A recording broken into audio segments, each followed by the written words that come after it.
আসসালামু আলাইকুম। আজকে আমার ঘাসের জমিতে আমি পানি দিচ্ছি। পানিটা দেওয়ার অনেক আগেই উচিত ছিল, কিন্তু মোটরের ত্রুটির কারণে পানি দিতে পারিনি। তো মাটি দেখেন কেমন শুকায় গেছে। এবং ঘাস হবে কি না আল্লাহই ভালো জানে। তারপরও পানি দিতে হবে, এজন্য দিচ্ছি, দেখা যাক আল্লাহ ভরসা। পানি দেওয়ার জন্য এইভাবে মোটর থেকে কালেকশন করলাম, আপনার পাইপের মাধ্যমে পানি দিব। ঠিক আছে, তো এই পাইপ এদিক দিয়ে কিন্তু আমার জমিতে সেট করা আছে। তো এখন সুইচ দেওয়ার বিষয়। বিসমিল্লাহির রহমানির রহিম। এই সুইচ দেওয়া কাজটা আমার খুবই ভয় লাগে। ঠিক আছে, কারণ এর আগে বেশ কয়েকবার শর্ট খাইছি, এই জন্যই আমি খুব সাবধান। এই জন্যই লাঠি দিয়ে, ঠিক আছে, লাঠি দিয়ে আমি সুইচ দিই। বিসমিল্লাহ। এই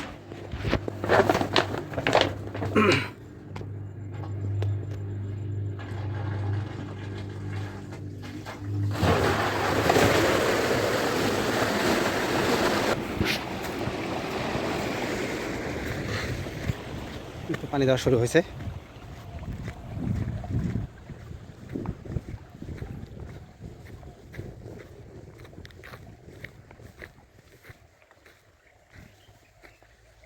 এই তো পানি চলে আসছে। ঠিক আছে, এই তো পানি।